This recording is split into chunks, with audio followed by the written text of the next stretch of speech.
कहीं ना कहीं चैलेंजेस उसको फेस करते हैं। तो मैं ये कहता हूँ कि कम से कम 50 to 70% जो टोटल इन्वेस्टमेंट का वो निकाल लेता है। ये सर बिकता कहाँ पे, अब बात करते हैं मेन मार्केटिंग की, ये कहाँ बिकता है सर, कौन लोग इसको खरीदते हैं? ये पूरे भारत में बिकता है। आप किसी भी स्टेट में चले जाए, आप आसाम चले जाइए, कर्नाटक चले जाइए, गुजरात चले जाइए, सर इसके गवर्नमेंट टेंडर्स भी निकलते हैं। आप गवर्नमेंट टेंडर्स पे जा सकते हैं और बहुत बड़े बड़े टेंडर्स हैं। लास्ट ईयर 25 करोड़ का टेंडर हमने देखा, 50 लाख का हमने देखा, 60 लाख, 70 लाख। रिसेंटली का बता रहा हूँ मैं आपको, 2 महीने पहले ही। अच्छा, इतना टेंडर आया था? सर एक यूनिट का 60-60 लाख का टेंडर मिलता है आपको, मैं क्या बताऊँ। हाँ, आप ये डिपेंड करता है कि आप डायरेक्टली क्लाइंट को बेच रहे हैं या आप किसी डीलर को बेच रहे हैं, वो बहुत मैटर करता है। जब आप होलसेल पे जाएंगे तो आपका क्राइटेरिया कुछ और होगा, जब आप डायरेक्ट कस्टमर पे जाएंगे तो आपका क्राइटेरिया कुछ और होगा। तो वो डिपेंड करता है सर, अपनी मार्केट आप कैसे एस्टेब्लिश कर रहे हैं, वो बहुत इंपॉर्टेंट चीज़ है। इसमें सर जो गोबर होता है वो गाय का बेटर होता है कि भैंस का बेटर होता है? सर देखिए, सेल्यूलोज डिकेड मैटर किसी भी चीज़ का हो, चाहे सड़ी सब्जियों का हो, केचुआ उसको खाद बना देगा। वो बात अलग है कि वो थोड़ा टाइम फ्रेम ज़्यादा लेगा, लेकिन एक्चुअली में हमारे जो देसी गाय हैं उनके गोबर में एंटीबैक्टीरियल क्वांटिटीज़ बहुत अच्छी होती थी। तो जो बैक्टीरिया डेवलप होते थे उसके अंदर वो बहुत अच्छा आते हैं। इस वजह से जो गुणवत्ता है खाद की वो बहुत ज़्यादा अच्छी। तो हम गाय के गोबर को ही प्रेफर करते हैं और हमारा जितना भी गोबर आता है हमारा सिर्फ और सिर्फ गाय का। हम गाय के अलावा इस्तेमाल ही नहीं करते सर। तो संदीप जी, अभी 2026 चल रहा है, हाँ जी, 27 में क्या आपकी प्लानिंग है, क्या टारगेट है? हम देख रहे हैं 2.5 एकड़ का आपका पूरा प्लॉट था, ये खेत था पूरा, वो लगभग भर चुका है और आप निरंतर इसमें काम करते जा रहे हैं। तो आगे का आपकी प्लानिंग क्या है इसमें? सर अभी मैंने लास्ट टाइम भी आपसे डिस्कस करा था, हमने डोमेस्टिक मार्केट में करा है। अब मैं सर सिर्फ यहाँ से माल नहीं बेचता, मेरे पास काफ़ी सारी यूनिट्स हो चुकी हैं जहाँ से हम ट्रेड भी करते हैं, वहाँ से भी माल उठाते हैं, दूसरी जगह से भी माल उठाते हैं। मेरा मेन पर्पज़ क्या रहता है सर, जिन लोगों को अपने साथ जोड़ता हूँ, मतलब मुझे 4 लोग चाहिए, ढंग के चाहिए, मुझे ज़्यादा लोगों के साथ कनेक्ट नहीं होता। इंक्वायरीज़ बहुत आती हैं, बहुत सारों के साथ बनता है, किसी का माइंडसेट होता है काम का, किसी का कुछ होता है, बट मेरा एक मानना है सर, आप 4 लोगों के साथ जुड़ो साल में, लेकिन ऐसे लोग हो जो आपके साथ मिल के काम कर सके। पहला पॉइंट। दूसरा पॉइंट क्या है कि आज के टाइम पे सर हमारा इतना प्रोडक्शन हो चुका है कि हम 1000 टन 2000 टन तक माल आसानी से दे देते, और हमने लास्ट टाइम इसको कंप्लीट भी करा है, इसको अचीव भी करा है। संदीप जी, जब आपने शुरू करा काम तो लोगों ने मजाक भी उड़ाया होगा आपका कि भाई पढ़ा लिखा लड़का जो है अच्छी खासी नौकरी को छोड़ के गांव में क्या करने लगा है? परवेज भाई, जब शुरुआत करी थी तो हमारे यहाँ पे हरियाणवी में बोला जाता है, तो जब मैं शुरुआत करता था तो खुद कस्सी लगाई हमने, इतना इतना हम गोबर के अंदर होते थे, तो मजाक में लोग कह के भी जाते थे कि हाँ भाई पंडित जी के रच के मानोगे। तो मतलब कहने का मतलब कि हाँ भाई पंडित जी क्या करके मानेगा। फादर साहब भी मजाक में कभी कभी चुटकुले मार देते थे, कहते थे हाँ भाई इंजीनियर कस्सी चला रहा है आजकल। तो बहुत सारी चीज़ें थी, बट एक सबसे बढ़िया चीज़ ये थी कि कभी ना मुंह से जवाब नहीं देना, जवाब दो अपने काम से। काम करा, मेहनत करी, जब पहली गाड़ी लगी, दूसरी लगी, चौथी लगी, अब तो भाई गाड़ी ऊपर वाले की दया से बहुत लगती है, ठीक है। अब ये नहीं पता होता, अब तो घर वाले भी कहते हैं कि ठीक है कुछ तो कर ही रहे, ठीक है। आपको भी पता है गुजरात में अगर पैदा होते तो घर वालों की तरफ से एक सपोर्ट होता है बिज़नेस का। हरियाणा में तो ये चीज़ आपको ना के बराबर ही मिलेगी। बट मैं कहता हूँ कि आज मैं ये कह सकता हूँ कि मेरी लाइफ का बहुत बढ़िया डिसीज़न था कि मैं इस बिज़नेस में आया, और मैं लोगों को भी ये कहूँगा कि आप प्लीज़ इस पर फोकस करो। आप नौकरी ठीक है, आप जब तक करना चाहते हैं करें, बट अगर आपके पास ऑप्शन है और आपके अंदर गट्स हैं तो मैं कहूँगा कि आप बिज़नेस ज़रूर करो। एटलीस्ट लाइफ में एक बार रिग्रेट तो नहीं रहेगा कि मैंने बिजनेस नहीं करा। संदीप जी, बहुत बहुत शुक्रिया। शुक्रिया। और मेरी शुभकामनाएं हैं, आपकी मेहनत भी रंग लाई है, आप देख रहे हैं बहुत मेहनत से आप काम भी कर रहे हैं, और तभी जहां बाकी यूनिट फेल हो रही हैं वहीं आप तरक्की करते जा रहे हैं, साल दर साल इसको बढ़ाते जा रहे हैं। क्योंकि परवेज भाई इसका एक रीज़न ये भी है, मैं आपसे एक और बात डिस्कस करना चाहूँगा। बहुत सारी यूनिट्स ऐसी होती हैं, लोग क्या करते हैं कि अपना वम बेचा और दूसरे का कोई सपोर्ट नहीं करना। ये बहुत बड़ा ड्रॉबैक है इस इंडस्ट्री का। मैं आपसे एक बात कहूँगा कि आप जिसके साथ भी जुड़े बड़ा सोच समझ के जुड़े, पहली बात।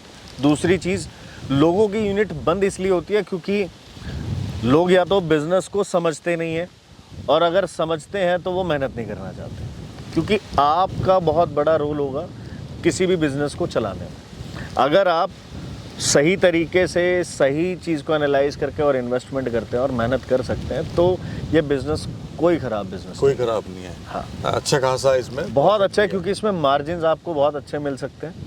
आपको मार्जिन इतना भी मिल सकता है कि आपने जितना एक्सपेक्ट नहीं करा होगा। तो ये बहुत डिपेंड करता है कि आप शुरुआत कहाँ से कर रहे हैं, किस आदमी के साथ जुड़े हुए हैं, कैसे आप काम कर रहे हैं, ये बहुत इंपॉर्टेंट होता है। शुक्रिया संदीप जी, बहुत बहुत शुक्रिया। शुक्रिया Thank you. शुक्रिया।